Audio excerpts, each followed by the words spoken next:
Alex here with Flower Street Urban Gardens.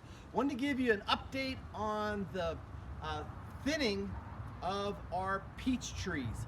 Now, this whole process, it takes multiple days to do, for me.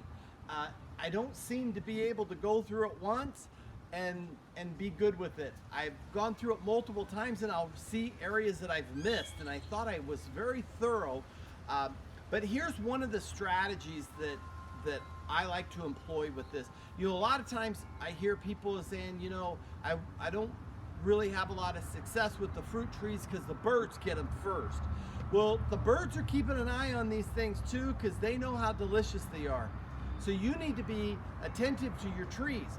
The other strategy that you can employ is when you're thinning the tree, when you're thinning the fruit, thin off the top area and keep your fruit where it's hanging down.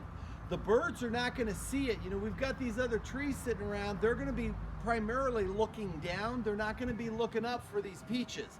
So if you thin from the top, some of those peaches will naturally be camouflaged in the canopy of the tree. So think about that strategy. You know, on this branch right here, for instance, I took all of those peaches off of the top area and just kept the ones hanging down below. So that is a strategy that has worked for me. And then also, we need to understand, just like we're trying to help one another with our families, our communities, our country, birds are part of that too. We need to be able to say, you know what, I'm okay with birds getting some of these. And also, if you've got a little bird peck in one of your fruits, that's what knives are for. You can cut that out and the fruit's still perfectly fine.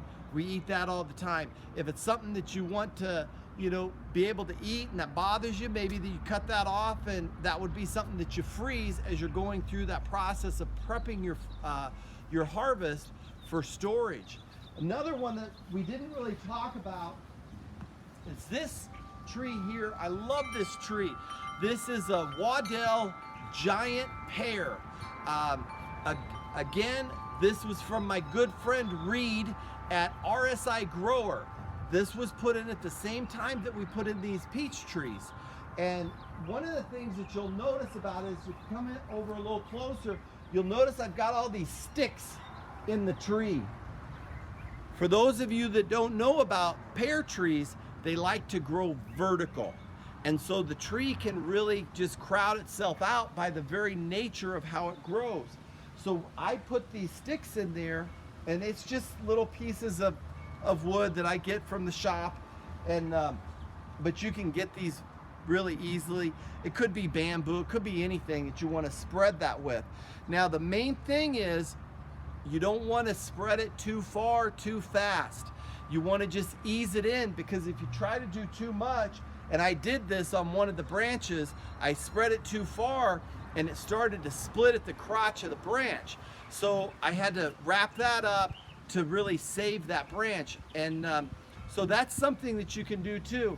Now this pear, this Waddell giant pear, great for an arid climate. This is one that seemed to have morphed all to its own variety, and it was in Waddell, Arizona.